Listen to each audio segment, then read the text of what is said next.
ভগবান শ্রীকৃষ্ণ কুরুক্ষেত্রে পরম কর্তব্য পরায়ণ হয়ে জগৎ জীবকে ভগবত ধর্মের পক্ষ নিয়ে ভগবান অধর্ম বিনাশের জন্য ওই ভগবান নিজে অগ্রণী ভূমিকা রেখেছেন জগৎ জীবের জন্য।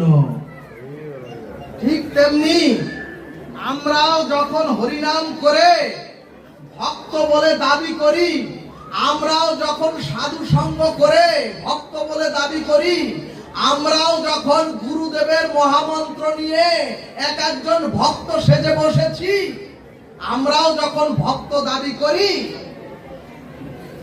আর যখন আমরা মালা তিলক গ্রহণ করে সাধু সঙ্গ করে মঠ মন্দির তৈরি করি, ধর্মীয় অনুষ্ঠান আদি করি, ভাগবত বললেন এ সবই হচ্ছে ভগবানের ভজন, এ সবই হচ্ছে ভগবানের ভজন। কিন্তু ভাগবত বললেন এই ভগবত ভজনের সাথে ভগবানের কিছু অভিষ্ট কর্ম তোমাদের আমার করতে হবে।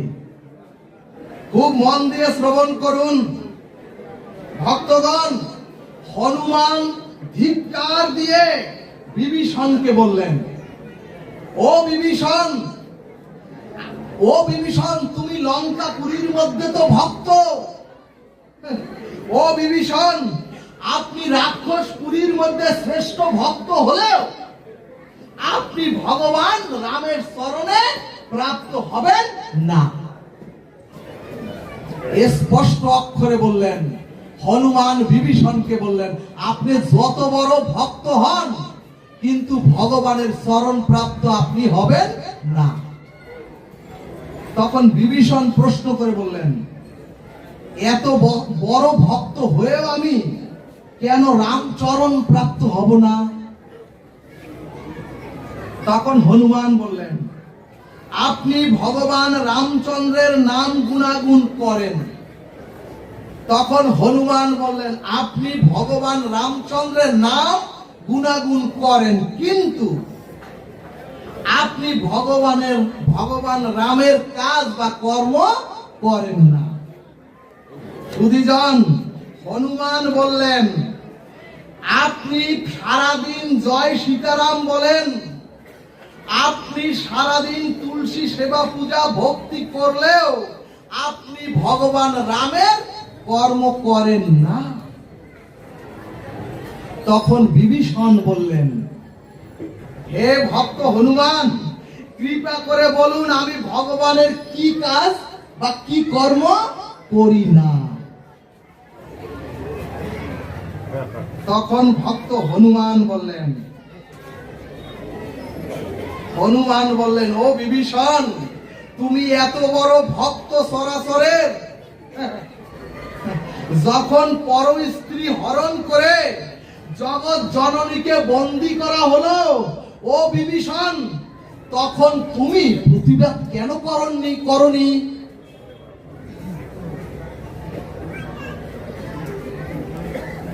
তাহলে হে ভক্ত, আপনি ভগবানের কি কাজটা করলেন? এরপরে শাস্ত্র বললেন, সীতা হরণ হচ্ছে তা দেখে সমস্ত দেবতারা দেখছেন এবং তপবনের মুনি ঋষিগণ দেখছেন। কি দেখছেন? মা সীতা যে যাচ্ছেন তার অলংকারগুলি পথে পথে ফেলে দিয়ে যাচ্ছেন। এখানে দেবতা ঋষিগণ দেখেও ওই দেবতা ঋষিগণ কেউ সীতা উদ্ধারে এগিয়ে এলেন না। এখানে দেবতা ঋষিগণ এলেন না। ভাগবত বললেন আমি না, সমাজের সাধুগুরু বৈষ্ণব এগিয়ে না আসার কারণে, সমাজের সাধুগুরু বৈষ্ণব এগিয়ে না আসার কারণে আমাদেরও জাতি, আমাদেরও ধর্ম, এমনকি আজ সীতাও আজ হরণ হয়ে যাচ্ছে। জয় নিতাই গৌর হরি বল।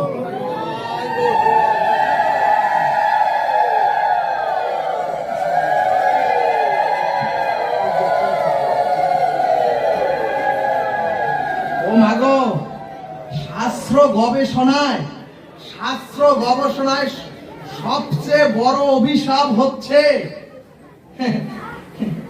স্বজাতি বিদ্বেষী সনাতনী হিন্দুরাই সবার শ্রেষ্ঠ। অর্থাৎ হিন্দুদের মতো স্বজাতি বিদ্বেষী আর পৃথিবীতে দ্বিতীয় পাবেন না। এমনকি সুধীজন, মহাভারতের যুদ্ধ বাহিরের কেউ এসে সৃষ্টি করেননি। ওই মহাভারতের কুরুক্ষেত্রের যুদ্ধ অন্য জাতি এসেও মহাভারতের কুরুক্ষেত্রের যুদ্ধ সৃষ্টি করেননি। কুরুক্ষেত্রের যুদ্ধ সৃষ্টি হয়েছিল ভাইয়ে ভাইয়ে, এবং ওই কুরুক্ষেত্রের আবহাওয়া এখনো আমাদের সনাতনীদের মধ্যে বিরাজমান। ভাগবত বললেন হিন্দুরা দুর্বল, কারণ এক হিন্দু আর এক হিন্দুর বিপদে দাঁড়ায় না। সুধীজন, কষ্ট পাবেন না। ভাগবত মানুষকে জাগৃত করে, ভাগবত মানুষকে বিবেক প্রদান করে, এক একটি দিব্য কান্তিময় দেহ তৈরি করে দেয়। ভাগবত বললেন আমরা মুখে ঝুরি ঝুরি ত্যাগের কথা বললেও তিল পরিমাণ ত্যাগ আমরা সমাজে কেউ করি না। এরপরে ভাগবত বললেন ওগো, বেহুলার সুরে পদাবলী শুনে কি করবেন? 3 দিন হরিনামে নৃত্য করে, হরিনামে প্রেমালিঙ্গন দিয়ে কান্নাকাটি করে কি করবেন? যদি নিজে হরিনামকে গ্রহণ না করেন, যদি গৃহে মহাপ্রভুর সেই হরিনাম আপনারা সাথে পাশে মিলে হাতে তালি দিয়ে যদি না করেন,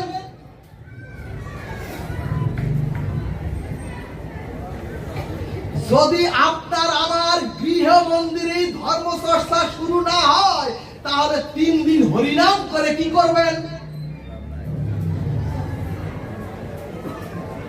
ভক্তগণ, এরপরে ভাগবত বলেন ওগো, তোমার জাতি যদি শেষ হয়ে যায়, ওগো তোমার যদি ধর্ম বিনাশের পথে যায়, তাহলে তোমরা এগুলি করে, এই সব অনুষ্ঠান করে কি করবে?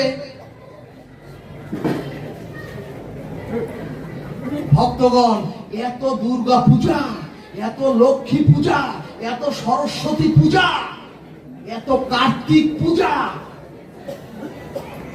এত পুজো করলেন, কিন্তু ঘরের লক্ষ্মী, ঘরের সরস্বতী, ঘরের কার্তিক রূপী আপনার যুবক শক্তি, যদি সেই যুবক শক্তি কোর্টে উঠে বলে তোমার ধর্ম আমি ত্যাগ করলাম, আর যদি কোর্টে উঠে বলে তোমার সন্তান মাগো, আমার সন্তান মাগো, আমি এই পিতা মাতা কি চিনি না, এর একটাই কারণ, আমার আপনার গৃহে পারিবারিক ভাবে কোন ধর্মীয় চর্চাই হয় না। ভাগবত বললেন ভাগবত বলেন আমরা তো খুব হরিনাম করি, আমরা অনেক ধর্মীয় অনুষ্ঠান এবং গ্রামে গ্রামে অনেক মন্দির নির্মাণ করেছি, অনেক সাজিয়েছি, কিন্তু রামের কার্য অথবা ভগবান কার্যের আমি আপনারা কি কাজ করেন দিনান্তে বলুন একবার। শাস্ত্র দৃষ্টান্তে বললেন, বিভীষণকে জাগিয়ে হনুমান বললেন ওই দেখো, হনুমানকে বললেন, বিভীষণকে জাগিয়ে হনুমান বললেন ওগো জগৎবাসী ওই দেখো, মুনি ঋষি দেবতা এলো না, কেউ এলো না মা সীতাকে উদ্ধারের জন্য, কিন্তু হনুমান বললেন ও বিভীষণ দেখো দেখো,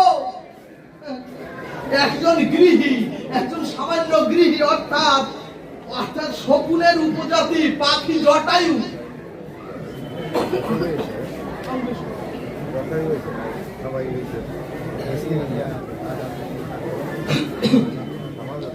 শকুনের উপজাতি পাখি জটায়ু সীতা উদ্ধারে এসে, সীতা উদ্ধারের জন্য পাখি এসে দৃঢ় কণ্ঠে বললেন, আমার জীবন থাকতে হে রাবণ, হে দশানন, পাখি বলছে আমার জীবন থাকতে আমি সীতামাকে তোমাকে হরণ করতে দেব না।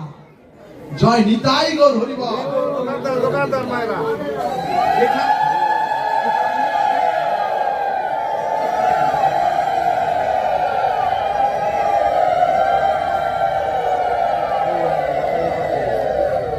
এখানে একটি প্রশ্ন, তিলক বিজয়ী এবং দেবতাদেরও যিনি ত্রাস, সেই রাবণের সম্মুখে একটি পাখি গিয়ে কি করবে? আমরা তো এভাবেই ভাবি, হ্যাঁ আমি এত ছোট, আমার এই নাই সেই নেই, আমি গিয়ে কি করব? মহাজন প্রশ্ন করলেন, ও জটায়ু, তুমি পারবে তো? তুমি এতটুকু পাখি, তুমি পারবে তো সীতা উদ্ধার করতে দশানন রাবণের কাছ থেকে? জটায়ু জগৎ জীবের জন্য শাস্ত্র সিদ্ধান্ত বললেন। জটায়ু বলছে, ভগবান আমাকে কর্তব্য কর্ম করতে এই চরাচরে পাঠিয়েছেন। ভগবান আমাকে কর্তব্য কর্ম করার জন্য এই চরাচরে মনুষ্য জন্ম দিয়েছেন। তাই আমি ধর্ম রক্ষা করতে, জটায়ু পাখি বলছে, তাই আমি ধর্মকে রক্ষা করতে, তাই আমি ধর্ম পক্ষ হয়ে অধর্মের বিরুদ্ধে আজ সম্মুখে রাবণের দাঁড়িয়েছি। এরপরে জটায়ু পাখি বললেন, ওগো শোনো, এতে যদি আমার জীবন বিসর্জন দিতে হয় আমি রাজি। তাহলেও আমি ধন্য। পাখি বলছে, আমি ধন্য, কারণ ধর্ম রক্ষার জন্য আমি জীবন দান করেছি। ভক্তগণ, রামায়ণ শাস্ত্র সিদ্ধান্ত দিলেন, ওগো যদি তোমার জাতিটাই ধ্বংস হয়ে যায়, ওগো তোমার ধর্ম যদি অস্তিত্ব সংকটে পড়ে,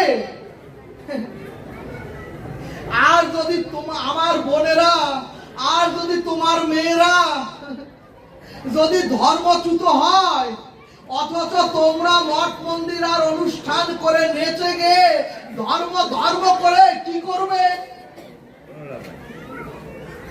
তাহলে ওগো তোমার এই জাতি, তোমার এই ধর্ম কি বাঁচাবে? এই কারণেই হনুমান বিভীষণকে বললেন, ধিক ধিক তোর ওই ভক্তিকে।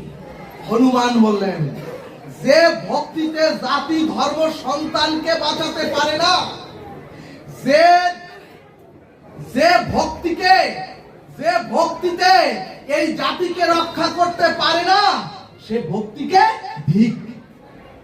সুধীজন, জটায়ু আর রাবণের যুদ্ধে জটায়ু তার ঠোঁট দিয়ে রাবণকে এমন আঘাত করলেন, দশানন রাবণ ছিটকে রথ থেকে একেবারে পড়ে মূর্ছিত হয়ে পড়লেন। কিন্তু সুধীজন, যেহেতু দশানন রাবণ এরপরও উঠে, রাবণ তার তলোয়ার দিয়ে জটায়ুর পাখা দুটি একেবারে কেটে দিলেন। যখন জটায়ু আর উঠতে পারছে না, তখন মহাজন প্রশ্ন করলেন, ও জটায়ু, সীতা উদ্ধারে দেবতা মুনি ঋষিগণ এলো না, অথচ তুমি এলে, আর এখন তোমার এই দুর্দশা হলো, এখন তো তুমি তীর্থে যেতেও পারবে না, এখন তো ও জটায়ু তুমি তো আর এই সাধু সঙ্গেও যেতে পারবে না, সাধু সঙ্গে গিয়ে ভগবানের আশ্রয় নিতে পারবে না। তখন জটায়ু বলছে, রামায়ণ শাস্ত্রের জটায়ু তখন শাস্ত্রে সিদ্ধান্ত বললেন, সুধীজন, ভক্তিকে আর ধর্মকে রক্ষার জন্য, জটায়ু বলছে, ভক্তিকে ধর্মকে রক্ষার জন্য আমার পাখা আমি হারিয়ে মৃত্যু মুখে পড়ে আছি,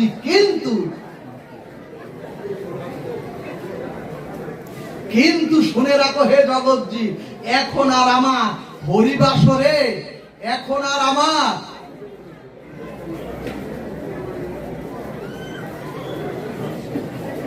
সুধীজন, জটায়ু বলছে, ওগো শুনে রাখো, রামায়ণ শাস্ত্র জগৎজীবের জন্য সিদ্ধান্ত দিলেন, ওগো এখন আমার পাখা দেখছো হারিয়ে গেছে, এখন আমার সাধু সঙ্গে যাওয়ার দরকার নাই, এখন আমার আর ভক্ত সঙ্গে যাওয়ার দরকার নাই, এখন আর আমার তীর্থ ধামেও যাওয়ার দরকার নাই, এখন ভগবানের দায়িত্ব আমার কাছে আসার।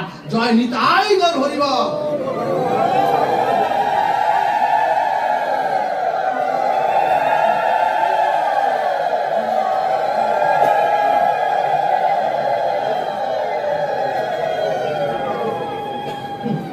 ভক্তগণ, ভক্তগণ, এরপরে শ্রী ভগবান রামচন্দ্র হরিকথার দিকে নজর দিন। সুধীজন, এরপর রামচন্দ্র জটায়ুর কাছে এসে ভক্ত জটায়ুকে ভগবান রামচন্দ্র বুকে জড়িয়ে ভগবান রামচন্দ্র বললেন, ও জটায়ু, আমি আমার পিতৃহারা,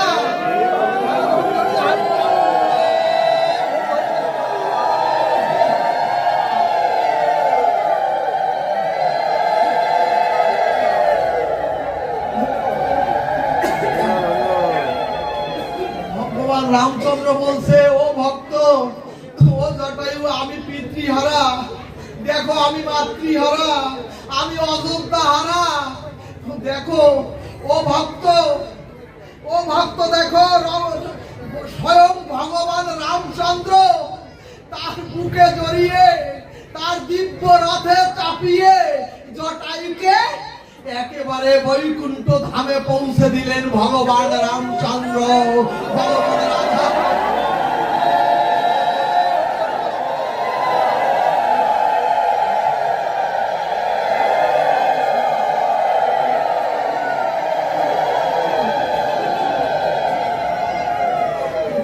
এই জন্যই ভাগবত বললেন, এখন অনেক ভগবানের অনুষ্ঠান হয়, এখন অনেক নাম সংকীর্তন হয়, গ্রামে গ্রামে নামের প্রহর ছুটে যায়, তরঙ্গ বহমান, কিন্তু ভগবানের কাজ হচ্ছে কই? সুধীজন, আমরা কি পেরেছি একটি হরিনাম সংকীর্তনের আমি বাবা যজ্ঞের আসরে পাঠ করতে গিয়ে পাঠ শেষে সকল ভক্তদের, ওখানের যে কমিটির ভক্তদের ডেকে বললাম, আজকে আমি তো প্রসাদ বুঝি, আপনারা কজন আসুন, একত্রে আমি একটু প্রসাদ তৈরি করি, একত্রে বসে প্রসাদ নেব। তারা বললেন কি জানেন, এই গ্রামে কোনো প্রসাদ বুঝি নাই, দুই একজন নিরামিষ সেবা আছে, কিন্তু প্রসাদ বুঝি নাই। সুধীজন, বুঝেছেন, 40 বছর ধরে হরিনাম সংকীর্তন যজ্ঞ হচ্ছে, একজন ভক্ত তৈরি হয় নাই। কি হরিনাম সংকীর্তন হলো? ভাগবত বলছে, এই কোটি কোটি লক্ষ লক্ষ খরচ না করে যদি তুমি একদিনও, ও মাগো তোমরা দায়িত্ব নাও, যদি তোমরা দিনান্তে, ও মা, গৃহের একজন রমণী মা, যদি তোমার গৃহে তুমি নিজে একা যদি কাসর বাজিয়ে উলুধ্বনি করে প্রতিদিন দিনান্তে সন্ধ্যাবেলা হরিনাম করো, তাহলে তোমার সন্তানরা, পথহারা সন্তানরা, তোমার যে স্বামী পথহারা, তারাও একদিন তোমার পিছনে এসে বসতে বাধ্য হবে শান্তির জন্য।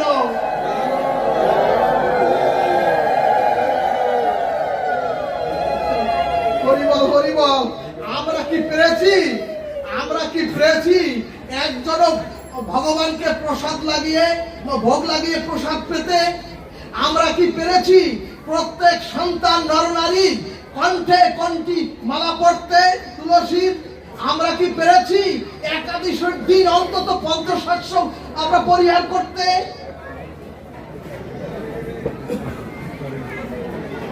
সুধীজন, চারিদিকে এত অনুষ্ঠান, কিন্তু ভগবানের কোনো কাজ হচ্ছে না। মহাভারতের নিগুড় তত্ত্ব হলো, ওগো ভালোভাবে শোনো, ওই কুরুক্ষেত্রের যুদ্ধটাও হতো না এখনো যে তোমার আমার এই চরাচরে যে কুরুক্ষেত্রের যুদ্ধ, এই যুদ্ধটাও থাকবে না যদি ওই কুরুক্ষেত্রের বিশ্বদেব একটু সত্য কথা বলতেন। ঠিক তদ্রুপ অর্থাৎ সুধীজন দ্রৌপদীর বস্ত্র হরণে বিশ্বদেবের উচিত ছিল না নীরব না থেকে গর্জে ওঠা? ভাগবত বললেন, যখন সমাজে, ও বাবা, যখন আপনার গৃহে, যখন আপনার সমাজে, যখন বিশ্বদেবের মতো শক্তিমান জ্ঞানীরা আপনার গৃহে সমাজের অন্যায় দেখেও যে নীরব থাকে, তখনই ওই গৃহে, তখনই ওই সমাজে কুরুক্ষেত্রের সৃষ্টি হয়, তখনই ধর্মের গ্লানি হয়। জয় নিতাই গৌর হরিবল।